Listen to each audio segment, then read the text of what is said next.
Yeah. Yeah. And where do you see the studio going in the future? That's a good question. I don't know. Sort of like we're sort of happy with our vibe and the artists that we have now. We definitely want to expand into even different territories, probably within the industry itself, but also just like new art ventures and stuff. In terms of studio, we have no idea. We want to have like a big enough space so that we can actually have like artists wanting to do like actual paintings or whatever they want to do, that still sort of revolves around art, but not necessarily tattooing in general. But yeah, I don't know. I've got like all these ideas that I just come up with. I have a little notepad that every time I get an idea, I just sketch it in there just so I've got it. But then it's just like trying to figure out which one I sort of really want to do. Because I find I get like passionate about things really quickly, but then like by the following week, I'm like onto something new already. So Yeah. it's just trying to pick one. Can't do everything at once. Yeah. It is hard to, I guess, prioritize what's most important. Yeah, for sure. At the end of the day, I guess just the studio running properly is more important than anything. Yeah, 100%. And then anything else, I guess, needs to be introduced slowly. Yeah. Otherwise, you're just going to interrupt that environment that you've just built. Yeah, for sure. It's, trying to get it to a point where like we can take a step back and actually have more of that family time as well. I think that's a big thing. Like people don't realize how much effort actually goes into tattooing and running the shop as well. It's like, it's just added even more weight to it. So it can be difficult sometimes juggling everything, but yeah, it's just part of the building. It's definitely a hard part of tattooing if you do have a family, is taking a step away and not drawing at home on the couch while kids are running around and all that sort of stuff. Or, you hang around at the shop later because you're not going to be able to draw at home because the kids are running around. Yeah. I'm going to want to grab the pen and draw on the iPad as well. Yeah, our little one already does. She'll just get mum's iPad and just start doodling on that. So that helps. But it is all just part of the lifestyle of it. It's never just, come home and switch off or have a day off. It's just everything revolves around tattooing. So it's also a really, really cool job to have as well because it's, it's just art all the time. Yeah, it's definitely an all or nothing sort of career. Yeah. How do you keep motivated if it consumes like sort of every part of the day? How do you keep motivated to just keep pushing and motivate your artist as well? I think it's just I do a lot of like studying with mainly YouTube. I don't necessarily look too much on like Facebook, Instagram and everything, but I'll find artists that I really like and then I'll sort of study how they do things. So I've always got something that helps me to push and want to do better. I think that's the motivation behind it all, is just pushing my art to the next level. And because I feel like it's never really the way I want it. So I always feel like it needs to be better. And then, it's just that constant push. Yeah. Yeah. I think, trying to surround yourself with better artists than yourself. Yeah, for sure. Always pushes you to try harder. Yeah, 100%. You never want to be like the best person in the studio, because then you're going to, you sort of plateau. Yeah, you have no one to push against. Yeah. Someone's got to be the best. But, well, not really, actually. That's a very blanket statement for tattooing. There is no really best at anything. It's very, what's the word? Subjective. Yeah, for sure. Yeah. But I think that way, like if you're always taking something from someone and applying it in your own way that is going to actually help, it's just, I don't know, it just motivates you more. Is there anything you've taken from like watching other guys in the studio? Is there any other style elements that you've sort of taken and incorporated into your own work? Just using like thinner liners in general, because usually I would pretty much just use like a 9-round shader for most things. And that would be like as fine as I'll go. Whereas I watch people like Tony at our shop, Tony and Haley, they do mainly like fine line sort of dot work, real delicate stuff. And it's like seeing how they do that, even though it's a lot of the times it's such a small piece, but how long it actually takes because it has to be so precise. It sort of makes me want to like slow down a little bit and get those really like finer details in there. Yeah, definitely. The 3-round liner stipple, you can do like amazing realism and stuff with it, but It's so time consuming, but also, to some of these guys, it's just so clean and precise as well. You can like get it so much more accurate than using a mag. Yeah, 100%. And that's why, like, they'll sort of compare their work to mine as well and be like, well, you smashed out his whole arm in like a day and I did this tiny little piece. But it's like, you can't compare it because I can't do what you do with that, like 3 round liners. Like, there's no chance I could pull a clean line with one of them. Yeah. Yeah, I don't tattoo as much anymore. And I've definitely been, now that I don't tattoo as much anymore, I'm not, I guess, stuck in my ways. Mhm. It's easier to experiment when I do tattoo now. So I've definitely been trying to get like a longer stroke machine with the liner in it and doing some stipple shading for the details. And yeah, you're definitely able to get those cleaner areas and like super smooth, like sort of cut off transition with a soft edge of an area of shading, but it is definitely more time consuming. But I mean, that shouldn't be a limitation just because it takes longer either. So.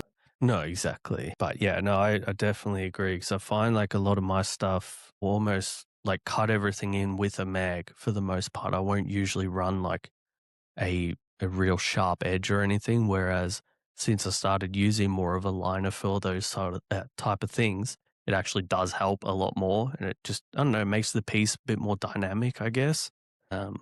Yeah, so just little things like that. I'll watch like Nato from our shop who does specializes in neotrat, but like the way he can pack solid black is like, it's wild. Like, yeah, I feel like my technique is completely different, and I try and apply his technique in certain ways, but it just doesn't work that way for me. So it's like trying to find things and adapt it in your own way. My last question on my list was, Sure. how do you feel about polarizer lenses and those sort of filters? For photography, you mean? Yeah. Yeah, I'm fine with it. I know it does sort of edit it a little bit, but it can also show finer details that the naked eye can't see. So it actually can make your work, depending on what you're doing, it can actually make it look scratchier or not as solid in a photo as well. For sure. Unless you start adjusting it as well. I don't have a problem with it as long as it's, still realistic. You're just trying, as long as you're mimicking, trying to make it look like it does in person and you're not over editing once you do that, I think that's all good. People are also actually starting to tattoo with polarized lights and glasses and stuff as well. So you can see like the more saturated areas clearer, just like the trick when if you're doing solid black and you just pour water over it, so you can sort of see through the glare and you can start seeing those holes. So I think it's definitely got a place. Yeah. As long as it's used within reason and you're not over editing. Yeah, for sure. No, I agree with that because I'm so torn with it because every time I take a photo of like the latest tattoo, I'll try both. But then it's like, because I don't know, I'm always getting comments like, oh, this is all just filtered and everything. But it's like, it's the polarizer, but I'm not editing anything. I'm not, turning the saturation down or anything like that. It's purely just getting rid of the glare because I don't think glare is part of the tattoo. So yeah, well, exactly. That's what you don't see that much glare with your eyes in person. Exactly. Like you don't see as much shine and you can see through the shine still. Whereas when you capture it with the camera, that glare just sort of pops everything out of proportion. I mean, that's its purpose is to remove glare. If you're like tweaking it and editing the lighting so much that the blacks are just like, the depths of hell, then I think that's a bit much. But I think removing the glare is really important. And it's really hard to do that with just natural lighting without a filter. People have experimented for years and years and years and set up multiple lights on different angles with a DSLR camera, like straight up getting people to lay on the ground so they can get I think it's always evolving, trying to capture the picture and give it that lifelike presence, like when you see it in person. So I'm all for it, but just like anything, you can not use a polarizing filter and still edit the shit out of your photo anyway. Like, back in the day, I think people used to get caught out photoshopping it and actually 100%. like using a paintbrush over like, there's no stopping it. I think a tool's a tool. If you're going to use it, I guess, to fool people or to like oversaturate something, I think they're going to do that regardless. Yeah. Yeah, I've been so torn with like using it or not using it because I want to be able to show the tattoo how it actually is, but it's like natural light. Like you said, it just adds so much glare that you can't even see what is actually going on. So yeah, I agree. I definitely think it helps. Yeah. Sure. Yeah, 100%. It's definitely beneficial. How do you feel about AI? I don't know. I'm being a realism artist. Am I just a realism tattooer or am I a realism artist? Because most of the time I'm just grabbing photos and photoshopping them together Mm-hmm. and then maybe drawing elements and editing it slightly. You might get a girl and then use a brush to make her eyes white and put some highlights and Yeah. alter the contrast in the photo and paintbrush some bits over. If AI is for reference, there's only so much reference in the world. So it does open that up a lot more for those reference images. Yeah. If you're just straight up AIing designs and doing them, I guess you're a tattooer or not a tattoo artist. There's going to be just another million of the exact same fucking lion tattooed on someone's back. True. So having another couple of lions available in the world for reference Yeah. is a good thing. But same as anything, it's a tool. It can be overused. There's a difference between being a tattooer and a tattoo artist, and that's what it comes down to. Yeah, no, I agree. I think it's getting a lot harder to find good reference pictures as well because of AI. But then I'm sort of the same. Sometimes I will use it purely as a tool. So if I'll like mock up a design or something, but you know, obviously every image that you're sticking together is going to have different light sources and that. So I might just chuck it into AI and just say, make all the light sources consistent. So it's not actually changing the image, it's just purely the light sources. Yep. Stuff like that I think is fine. But yeah, I feel like I find it's taking some of the creativity out of the actual art behind every custom piece as well. Yeah, definitely. AI as a tool for an artist, I think, is okay as long as they're not creating the entire design without doing anything themselves. But it then gets into the client's hands, which then creates unrealistic expectations, or, you know, you can have great artwork that doesn't make a great tattoo. And I think AI and the general public can punch in what they want. And like, that looks like a great picture to hang on the wall, but it doesn't translate well into a tattoo. Yeah. So I think in that respect, it's creating a bit of a problem for artists to then have to explain, you know, you've gone and typed all this stuff in and all your ideas and you're like stoked on it and you've created this final design that you bring to the artist, which the artist is then shooting you down for and saying it's unrealistic. So I think that's a bit of a conflict. Like, do you have many clients come in with those designs? Yeah. We're getting a lot of them lately. We just had one yesterday as well. But yeah, exactly that. It's just sort of creating unrealistic expectations of what or how it can translate on the skin. We have to sort of, you know, say a lot of the times we actually have to explain that this reference picture is AI. It's not going to actually look like this on skin. Most of the time they understand, but sometimes they're a bit like set in what they want. So that can make it a bit difficult. Yeah. And then if they type it into AI and AI shows them that, then they're like, well, it can be done because I've seen it right here. Versus normally they bring in their ideas to an artist and they'll be like, that's too much going on. Yeah, for sure. This is how it's going to look. And then you show them something, you know, a little bit more simplified and less subject matter. Yeah. I think I saw one on the Melbourne Tattoo Culture Network or whatever it is on Facebook. And it was a religious sleeve AI'd with almost every religious idea in one thing. There was like multiple doves and lit staircases and, you know, there's like 7 different things going on up here and 7 different things going down there. Yeah. But that person that's brought it in has been like, it can be done. Look at it right here. But it's just a terrible idea. Yeah. And it doesn't translate well. No, not at all. They've already seen it. So now you can't talk them out of it. Yeah. Yeah. So it's like drawing the line of, do I do it for the sake of the money or, I don't know, the sake of the client, or just straight up say, I'm not taking this on because it's just AI slop. Yeah. It's just that age old, I guess, gaining the trust from the client to be like, I see your ideas here, but let's like remove this and talk them into that. I don't know. Sometimes you've just got to turn the client down and say it's not going to work. Sometimes it's not a terrible idea either. Might be totally unoriginal or whatever it may be, just like a Pinterest tattoo coming in.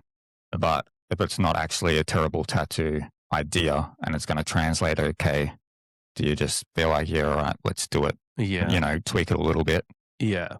Well, I've never really had like I've probably only ever turned down like a few clients over the last 12 years purely because they want like they bring in a reference picture of someone else's tattoo and they're set that they want that. And it's like, you try to explain to them that we only do custom work, we can use it as a reference, but we'll sort of change it in a way that isn't the same and is going to work well as a tattoo. So for the most part, I feel like most clients are open to it. Do you think there on that this is all controversial as far as originality and tattooing, and we've moved away from flash and everything has to be custom and not repeated. If they do bring you in a picture of a tattoo that someone else has done, but it's been done about 3,000 other times on the internet and you've seen 3,000 versions of that exact same tattoo, is it then just flash where it's acceptable? Is there an acceptable point where it's been done so much that fuck it, let's just do it, versus that is an original piece. It's been done by this guy. I can't touch it. Yeah. I don't know. I think that is when it gets a bit tricky because it's like, how much can you change a lion with a crown on its head, before it's just repeating the same things? And that was a big, like a huge thing, like what do you call it? Like a trend for years. And before AI, there was only so many photos. Exactly. So I think there was a time where it was doing so many of those type of designs where it's just becoming like the same sort of thing and you can only tweak it so much. I think I would always still try and almost convince the client into getting something that might look a bit better, might look a little bit different, but it's going to be theirs. They're going to be the only one that has it. I think that is important as well. But yeah, I don't know. It's such a tricky one because obviously like you got the photos of like the Zeus statues and all that. Everyone's using the same references. So it does become a little bit. Is doing the same reference. Like I used to have the headspace where if someone brings me in a picture of a tattoo, but I've already got that exact reference photo that they've used for that tattoo, and that's fine to tattoo that. Yeah. You know what I mean? Yeah. Like still, you'll do it in your style. It's not going to look exactly the same. Yeah. I feel like referencing the same photos that they've used for certain things is fine. I don't really see a problem with that. In this, leading into this, as far as like custom tattooing goes, it's definitely, everybody's like, you draw every single design yourself. You should design it yourself. I think people have misinterpreted the word flash now. Yeah. Like people will be like, I have these flash tattoos available, but they're all one-offs and they cross them off when they've done it, which then negates it. They're just designs available. Flash is repeatable. Do you think repeatable flash still happens? Obviously, Pinterest designs and stuff like that. Basically, Pinterest designs are the new flash. Yeah.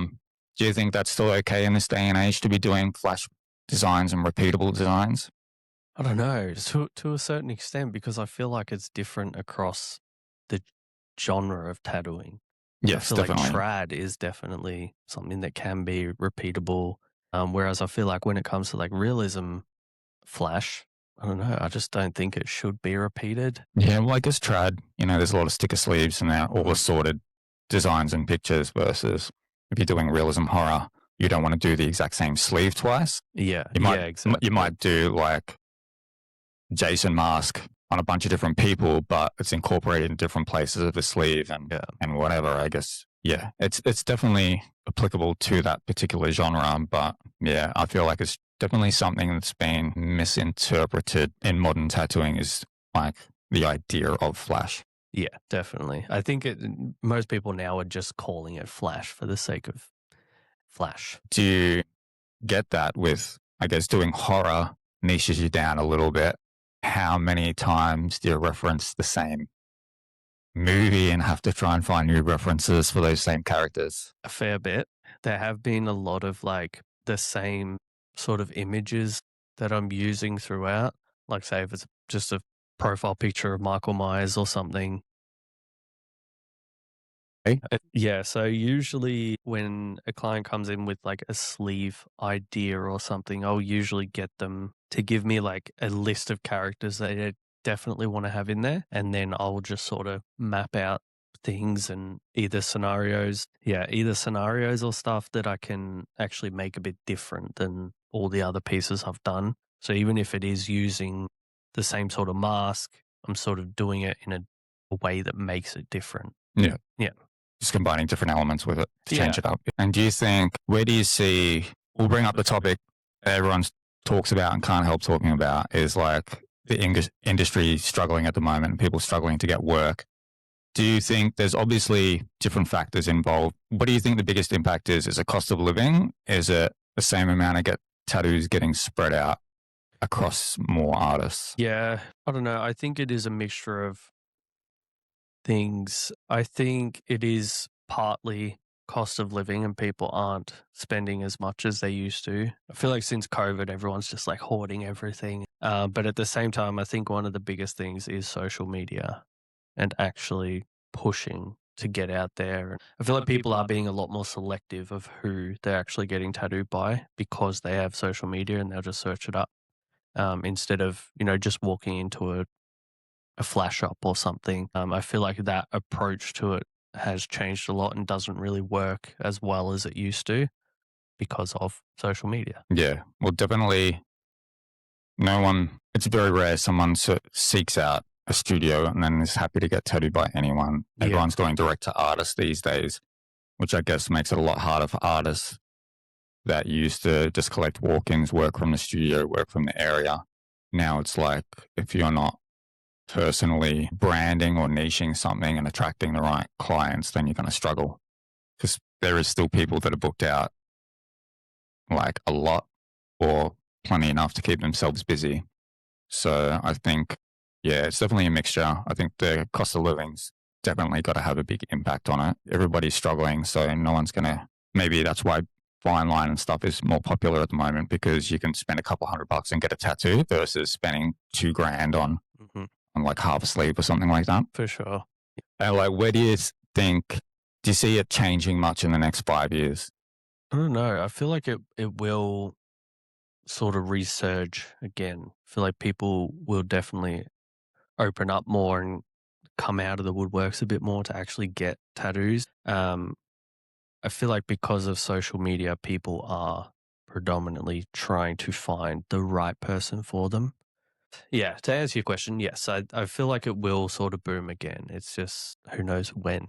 There's like other people that seem to think like when you say you need to be on TikTok or Instagram or anything, I don't know, they jump to like, I don't want to dance or something on TikTok. But it doesn't have to be that. Like you can use it as a tool to showcase your art. And that's what I do with it, and I find that works well for me. Yeah, I see a lot of people saying, I don't want to be an influencer or anything like that, but I'm not an influencer. I'm not out there dancing so people will see my tattoos. But yeah, I just show it in a format that I know captures people's attention and the eye. You just need to be real on it. If you're a silly person that likes dancing, great. Yeah. Put it up there. If you don't like being silly and dancing, it's going to be pretty obvious. Yeah. I still struggle embracing it and thinking about stuff to make. Kelly runs the social media for MTS and Inked Expo. They do silly videos in the warehouse all the time and do a bit of singing and whatever. And then Kelly will hold the microphone to me. I'll be like, nah, fuck off. I'm not doing it. But then we'll sit down and do other stuff. Like I do what works for me. You don't have to do something out of your comfort zone. No. You don't even have to show your face. Like some people just have videos of them setting up and tattooing and doing things or drawing. And it's just like a little time lapse slap together piece. That's all it is. Yeah. You don't have to even get your face. It can be just from behind. No. Your hands, whatever it may be. Yeah. I found I have to like adapt every few months. I have to try and find a new format because the same thing doesn't work forever. But for the most part, like I'll just show a stencil peel and then show the end result. But it's sort of figuring out the way that it's going to keep someone watching it. is the tricky part. So I'll do things like, just a slow zoom at the very beginning so it just captures their attention straight away. Just stuff like that. But yeah, it can be definitely useful. And we make silly like short films and stuff on the side with the shop. But no, you're not going to catch me dancing anytime soon. That reminds me, I was planning on giving you a bottle of the Purple Power Stencil gel because you use it at the start of almost every one of your videos. You do that, squeeze the stencil on. So I'm going to give you a bottle today. Oh, all right? thank you. Yeah, that's literally the best stencil gel. Yeah. And I think I've said that in like some of my YouTube videos to the point where I have to stop bringing it up because I talk about it every video. Not sponsored. Yeah. Well, you're going to get a free bottle for it. Thank you. Thank you. Appreciate it. Yeah. But yeah, I think just embracing it is what you've got to do. You definitely can't, I guess it's a cop out to say I shouldn't have to. Yeah.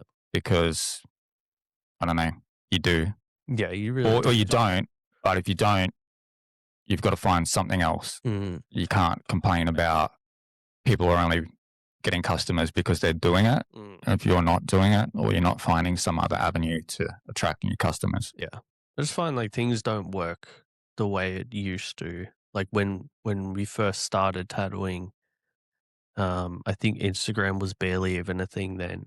And it was like, I'll post occasionally just a photo and stuff. But now it's like, a lot of the times just a single photo doesn't work anymore. It has to be in like video format. So it's just finding and adapting to the new thing. That's all it is. Like going from coils to rotaries. Yeah. Yeah. It's just evolution and it's always going to change. Instagram eventually is going to disappear and something else is going to replace it. TikToks. And then all those platforms copy each other to an extent as well. Yeah.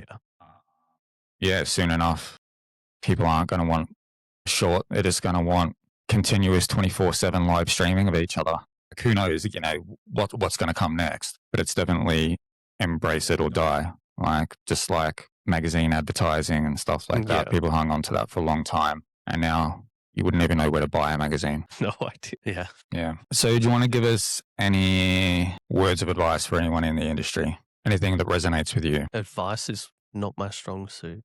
You don't have to be an expert to have some good advice. Yeah. I don't know. Just get on the social medias. It helps. I don't really have much advice to give. That's all right. Yeah.